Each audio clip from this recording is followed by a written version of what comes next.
Voila, we are live. Power of technology. Yeah, I'm telling you.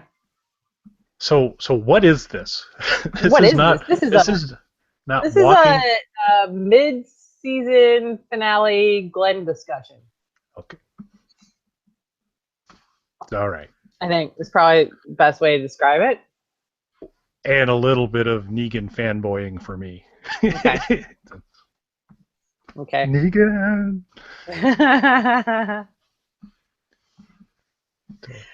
All right. So let's start with Glenn. That scenario. Yes, indeed. Um, Um, Opinions wanted. and I there are know a what your lot. opinion is. I just want you to say it Yeah, out loud. there are a Yeah. lot of them out there. Yeah. So one, I do not believe it was their most shining moment in storytelling. No. Uh, I think the concept of maybe this character is okay, maybe they're not. You'll find out later. I don't think there's anything wrong with that at all, but Right. I think how they handled it, and it was almost things outside of the show that made it bad. That the show itself, and I also kind Gimple. of, you know, Scott. what's that? Yeah, Scott. yeah, yes, yeah, Gimple. because Yeah. he fancies himself uh, quite the personality now, something everybody wants to tune into, and Mm-hmm. Uh, I don't. I mean, you go back. So I'm a big Breaking Bad fan. I think we've established that before in different settings. Maybe. Vince Gilligan, who was the core to that show and the creative genius behind it, he had a big writers' room, but he was the architect, Mm-hmm. and he did after show stuff and all that. But he never made himself part of the story. He never made, it was like, well, what's Vince Gilligan got to say about this? It was he was always in the background, and it was let the work stand for itself, and that's just not what I see here. I think this is a little bit of somebody's gotten a little attention, and he kind of likes it. Yeah. And I think that and we've talked about this, that the after show I think has inflated some of it. I'm not saying that what he does isn't important to the show, or that his artistic choices are not good. I think that writing notes about uh, possibly dead favorite characters that people riot over, to fan the flames, was a bad idea. Yeah, and done, so bad idea to do that, period. Worse Yeah. idea to do that if you're Scott Gimple because of the way that he frames things and likes to talk. So it's like, well, maybe it's this or maybe it's that, this kind of sing-songy, and so the whole Glenn note of maybe you'll see part of Glenn or all of Glenn, and do we need to take a break?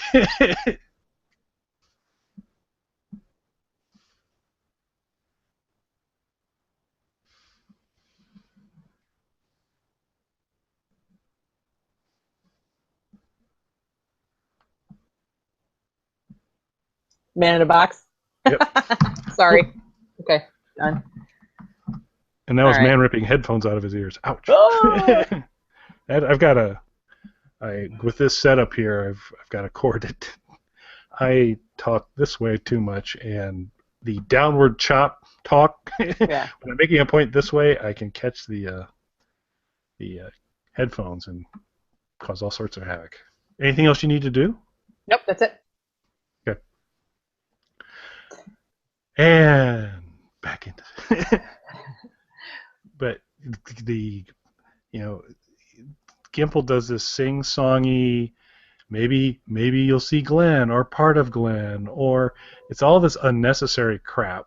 Yeah, Uh, versus, I guess if he wanted to, but see, to me, I think the best thing he could have said was nothing. exactly. Because there's, don't Yeah. we're gonna resolve this for you down the road. Well, then, you know, why tell us that? Let the story, Because he this is wanted a, to be heard. That's why it yeah. wasn't. It wasn't because, and I tweeted it like right after, um, right after that special message on Talking Dead. Right after we all kind of, it was because it happened at the end, right, where um Nicholas. Nicholas, that lovely character, decided to take Glenn out with him, and and then we hop over to the Talking Dead, and Gimple decides he's got something to say, and we have to sit and listen to it, and it was a special message from Gimple, and it was nothing. It was absolutely nothing. It was maybe you'll see him again, maybe you won't. Well, you know what, Gimple, we already knew that. Or part of him, just it was yeah, it was, listen to me talk is all it was. Yeah, and then so after the finale, there was another note from Gimple, basically yes, just saying, "Hey, our first episode coming back is going to be amazing, so watch it." And it's like a note from Gimple becomes like this big event now, and it's like, not so much, not really. They've had some openers that were not fantastic. So I mean, I guess if he's saying he's gonna blow everybody's mind, that's a nice thing, because we've had some kind of down on the farm openings that we're just like, Yeah. But I could care less what he has to say about it. To be quite frank. So I care what he has to say, but I care what he has to say in terms of telling a story. Right. I don't care about this outside kind of making the sausage kind of talk. Then just tell the story. Okay. It's a perfectly acceptable phrase. It sure is. Okay. I'm 12. For an adult to use, yes. And I'm not an adult. I am a 12-year-old trapped in an adult's body. No, I agree. I think, it's one thing for him to show up at a Comic-Con and, be cagey and silly, because that's all those notes were. It's a whole other thing to make a show of it, and it was just not. It's just a bad choice. Yeah, and Talking Dead, it's basically turned into this hour-long commercial for Walking Dead. It's now seems to be just basically serving pure marketing purposes versus celebration of the fandom, and right. And it's become marketing versus community, in my opinion. I think they're trying to bring some of that back by doing like the artwork and to a certain degree showing the viewing parties, but the viewing parties were definitely a commercial for Samsung. Yeah, just a bit. And and yeah, I mean, I don't even know. There's a car. The memoriam is brought to you by some car thing, and Buzz is brought to you by Subway, and it's yeah, boy, I tell you that, the Subway marketing department has not had a good year. It's they got other problems to deal with, and then I don't quite know the math that if your profession is to sell meat to the public, why, when you're looking to see who you would align with, you would choose this show, because this seems like a poor choice to me. Because like they have Walker themed subs, but not good. Meatball sub. So let's talk a little Carl, shall we? Let's do that. So I'm trying to be respectful of the language parameters on Bring Out Your Geek are different than the language parameters I've operated on other podcasts. So let's just say in the past, I had indicated I didn't think Carl was a particularly useful human being. Right. I recall this. And I was pretty consistent in that point of view. Yeah. I like how the characters. I think he made like a remarkably bad choice in the finale. Yeah. In terms of covering for Ron. I think. Spoilers, people! If you're not all the way caught up to Walking Dead, we're going to talk Glenn's about alive, and yeah. Glenn's alive, and Ron and Carl had a bit of a throwdown. A much better throwdown than their first little push fight, their kitten fight. Oh, that was hilarious. I tweeted girl fight right away. That was hysterical. It was so. It's like, yeah, it was. Someone had the gif of the Seinfeld George and Jerry kind of slap fighting. It was very much the same thing. But so they traded up. They did a little better. Shovels were involved. It was good. Guns. So they upped their game. But no, I like, although there's still this very irritating part of Carl because, to a certain degree, even though I hate Ron, and I think Ron's a horrible, he is the genetic successor to his father on about every level possible. Porchdick. Yep. He is son of Porchdick, and in a big way. But that the show before where Ron has so Rick in a idiotic moment says, "Hey, kid who doesn't get along with my son now wants to learn to shoot a gun. Be happy to teach you." It's like, really, Rick? Whose father I killed? Yeah. Yeah, it's like, Rick, I don't take risks anymore. Rick, this is a risk. You're teaching the kid who. Hey, prodigal son of the man I killed. Cold blood. So that was a shocker. But so he decides to teach him. Mm-hmm.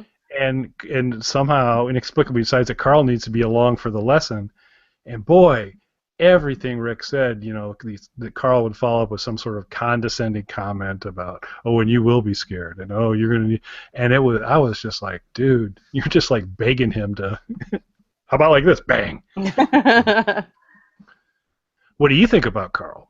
I've always said I've never really minded Carl that much. Everybody was like, why is Carl in the house? And it's like, Carl wasn't in the house. Carl's a kid, and that's what kids do. And if you want Carl in the house, then you're going to have to assign somebody to babysit him because he's a child.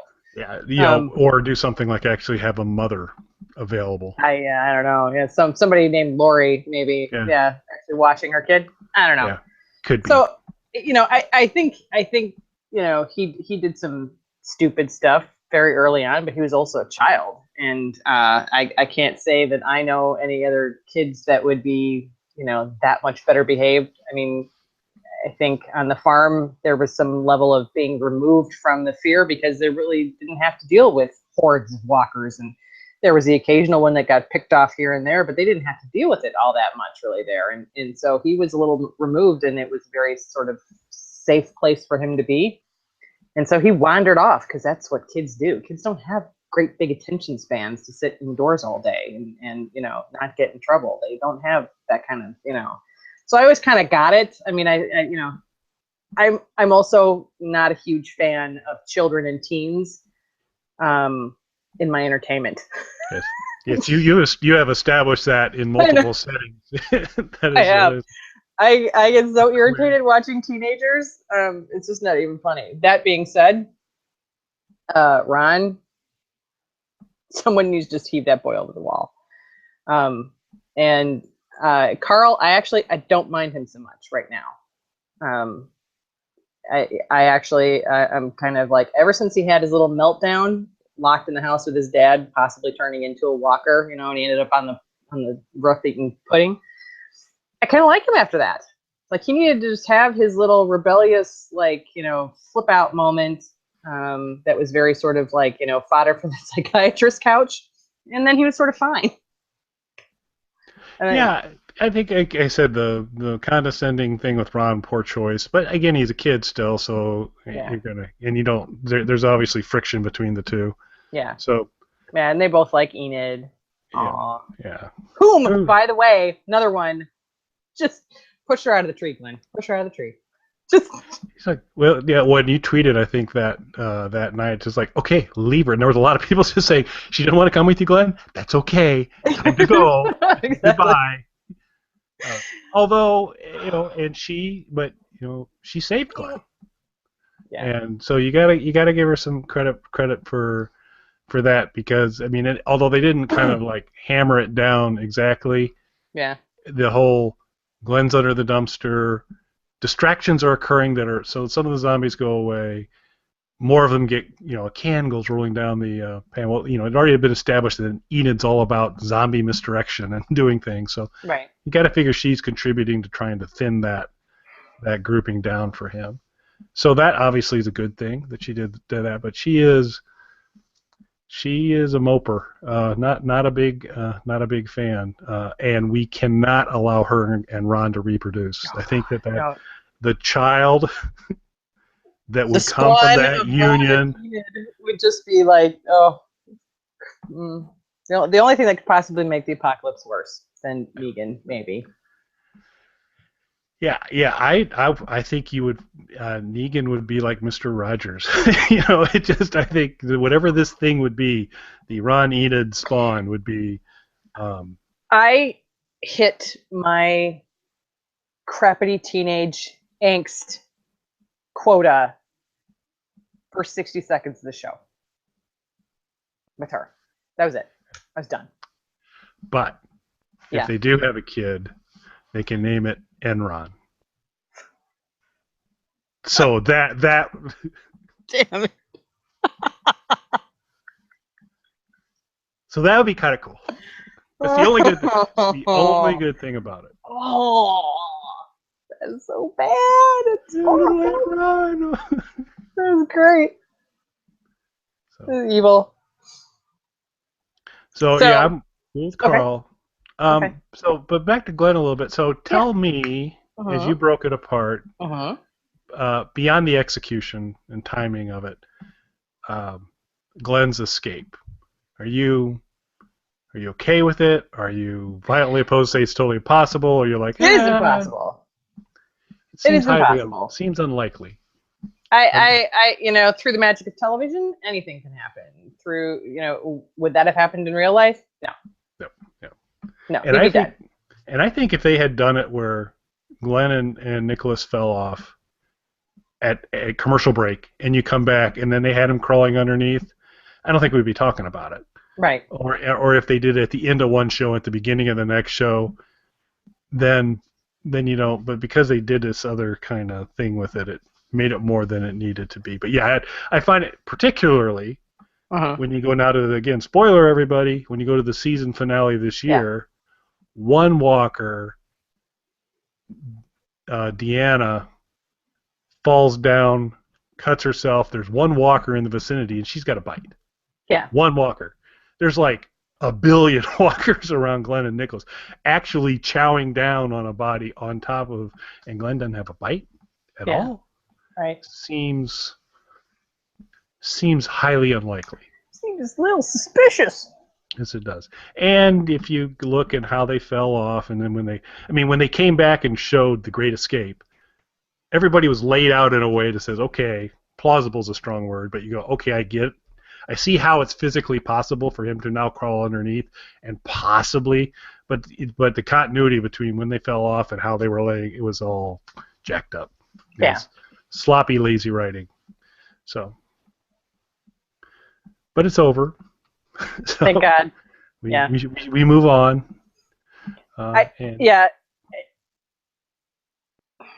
Plausible is not a word I would use. No, So. I guess they showed us how it's not completely impossible. Was for me, and this is gonna sound insulting, and I don't necessarily mean it to be like insulting, but it was like super soap opera. The way that disconnected. I mean, like I watched like Days of Our Lives when I was in college because it like was on when I came home for lunch. And there was always something stupid like that. Like someone would get shot point blank in the head, and then they would, and they'd be dead. And then they would cut back to it like the next day, and it would be like, it just sort of ricocheted off the temple, maybe a little bit. It was always like some weird catch that, they didn't film the same way previously. And then they show you something later, and they expect you to buy it, and the two of them don't gel at all. It was very sort of soap opera. Yep. Almost like a paid galactic mercenary shooting a rogue space pilot from directly across the table, at point blank range and missing that kind of silliness. Han shot first, yes.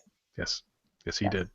He was the only one who shot. Yeah, Greedo didn't quite make the cut on that. Anyway, so yeah, it was.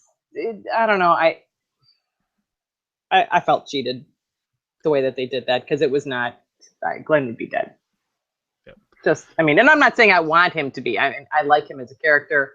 You know, I don't care for how things went in the comic, but you know, I like the actor. I like the character. I don't want him to be gone, but I don't think that was done very well. Yeah, that. Yeah, I agree. Like I said, I think it was poorly executed. I think the idea of introducing some suspense is good. I just think it was such a stretch to say, given this sequence of events, that The way that the walkers swarmed on the body when they fell, bodies, excuse yes, me, when they fell off the dumpster, would have made him trying to crawl underneath that thing almost impossible. I mean, it would have made it impossible. I just, with the amount of mouths and legs and bodies, you know, they descended upon him from all angles. It wasn't like they fell off right next to the dumpster and he could just, you know, squeak it under. That's not, you know. Nope. Yeah, he had a good 2 to 3 feet to traverse to get underneath. Of crouching mouths. I mean, that's all there was. The overhead shot. There was no white space, no zombie white space. It was wall to wall zombie. So there's no easy path, and maybe there's a little one, but it was highly unlikely. But you know, you're telling a story. Every once in a while, you take a shortcut like that, and like I said, it's over, and so we go on. I will be interested in trying to be respectful on spoilers, since both Jeans and I read the comic. Yes. You know, and Gimple seems to want to. If Walking Dead started off being maybe aligned 70% with the comic, you know, Gimple has tried to up that to 80 to 85. So you start to see. It may not always be the same character, but he's trying to get more aligned. So there are events that come up that would be good for Glenn to still be around. Well, good's a strong word, but necessary for Glenn to still be around. But I'm not necessarily. I think there's a potential that they that may play out differently. And I think it's, you know, I have to say Hardwick said something that was funny, because I've heard you say it, and I. That's not me. I was supposed to unplug the phone. I didn't unplug the phone. I'm a bad person. But the phone's been answered, so it won't ring anymore. Okay. I do. It will not ring anymore. It's a Jedi mind trick. Gene, why don't you talk for just a moment or two, and perhaps my camera will look blank while I go and plug something. Okay. So, I was going to say that. I'm sorry. I think it's going to be difficult for them to bring Negan into fruition the way that he is in the comic, because Negan has a mouth on him, unlike any other character we've seen in The Walking Dead. And we've seen plenty with foul mouths, and people say all kinds of nasty things on that show. They get away with a lot of stuff, which is kind of funny, because when they do the playback on Talking Dead, it's edited out. So I think that's kind of funny. But you know, trying to bring the F-bomber of all, he's like the Samuel L. Jackson. Yeah, Samuel L. Jackson pales in comparison to Negan when it comes to the use of the F word. He uses it as a noun, as a verb, as an adjective, as a preposition. You know, it's an art form. It's pretty amazing, and it is kind of such a core part of his character. Now, it is. Did you notice Kirkman seemed quite proud of himself when so Hardwick mentioned that, and Kirkman he threw out, like, it was like, we got it covered, or you'll just have to see. They have come up with whatever they're going to do to navigate the F problem. Are we going all Battlestar Galactica saying frack now? Is that what's going to go on? I mean, so this would be a good prediction for us to make in terms of, so how do you make Negan television friendly? I don't think he. I mean, it can't be really Negan if it's television friendly, because Negan is not television friendly. No. Negan is barely comic friendly. He is a barrage of all senses when you are reading that stuff. Yeah, and you're right, because there isn't like, I can't really think about 2 or 3 lines of his dialogue that ever could make it, because it's whether he's talking about his affection for his bat, Lucille, right?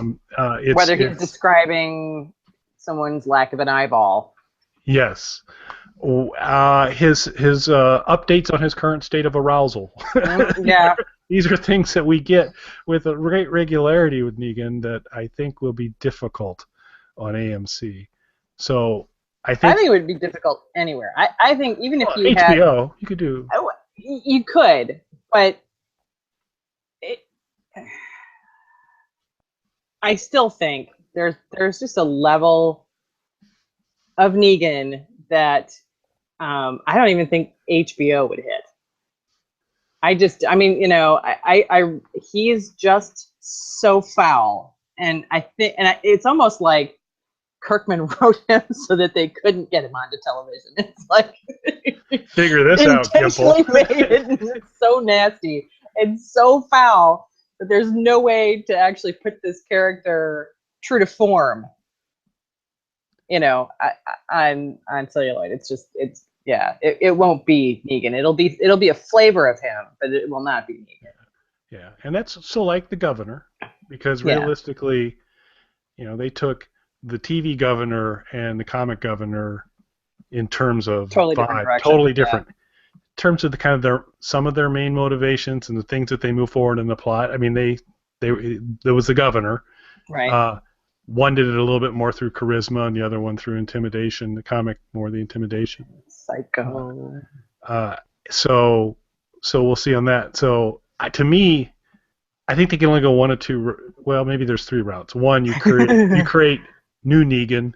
This is this new that is going to push the Negan story forward, but in a much different way, completely different way than the Negan, which would be in a way a shame, because Negan's a pretty awesome character, but. So there could be new Negan, which I thought for the Governor, I would have said, don't touch the Governor character. That's perfect. And what they came up with, I thought worked out really well too. So right. So because with the Governor, I mean, there's even disparity in the way that they look. I mean, he's got he's stringy hair, and he's kind of scrawny in the book, and he's dreamy. Dreamy and sort of tall and handsome and charming.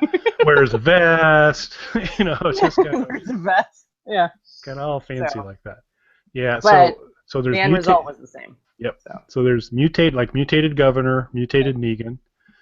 Then there's replacement Negan, which is, instead of the F-bomb, he does Battlestar Galactica and does frack, which I think would be a horrible idea. I do too. Or the word shit has become more acceptable. South Park did an episode where they kept the counter going, because how many times could they use that word in the show, and they just flooded it. Yeah. So they could use that term. Yeah. But that just doesn't carry the punch quite as much as the F-bomb. No. Yeah. Or my favorite one, and I hope they do this, is they flip it entirely, and Negan is psychotically focused on people using proper English and no vulgarity. And he's just and that if somebody in his group says something vulgar, he kills them right away. Totally the opposite. It's like, that is not the proper way to speak. Language. Boom. And still does all the bad stuff, but does it very politely. I don't know. It'll be interesting, because he's not friendly. No. For TV going audiences. I can't talk all of a sudden. TV goading audience. Yeah. Yeah. So okay. Overall, for first half of the season, enjoy it. Mm, A longer pause. I know, right? Wow, a little longer pause than I was expecting to make. I don't know. There were a couple of times when I was just like, I don't need to watch this anymore. Yeah, I never got that far. There's just been a couple moments I haven't appreciated, and this is like the first season where it's just like, it, you know, really I didn't appreciate the Glenn stuff and the post-show stuff. I didn't like any of that, and then the choices that they made on the last episode on where they cut it Mm-hmm.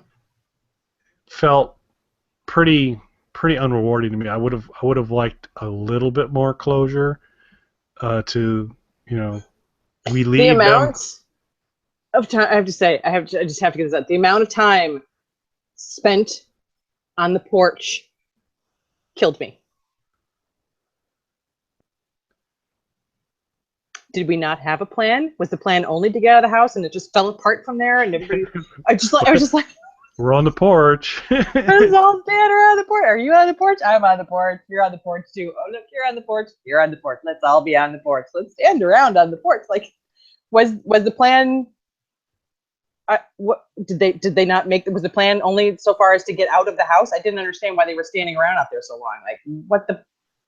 Yeah, there didn't Anyway, seem to sorry. be not a lot of forward momentum at that point. No, I had to get that off my chest because I was sitting on my sofa last night. And I was like, "Are you get off the porch? Go!" Feel better? Yes, I do. Thank good. you very Okay, much. good. That's what we're here for, G. It's cathartic. That's right. Okay. Yeah, I look forward to the season restarting. There are moments in this that I've been less thrilled, particularly this season than in past. But this is no farm, at least. True. So it's better. It's better than that. But we'll see how it goes. I do think, and again, to degree, Gimple ruins it by we're going to have the most amazing episode ever in the first one, and kind of build all these expectations around it. But if you think about what are probably some of the likely next series of events that are going to occur from this point where we left to before, and the Saviors and Negan are coming. Yeah. But there's a few other things kind of squished in there that'll be pretty exciting to watch. Yeah. Be pretty good drama, I think, if they stick roughly close to the comic storyline. I agree. I think that's accurate. I'm very curious to see how this plays out with Negan. Yeah. I am. I everything I've heard, and I'm not So as nasty. familiar with this actor as, but like, Mel is like a gigantic fan of this guy. Okay. Everybody that I've seen kind of talk about it said this is perfect selection. This guy's going to rock it, and so incredibly well thought of, and people can see him playing.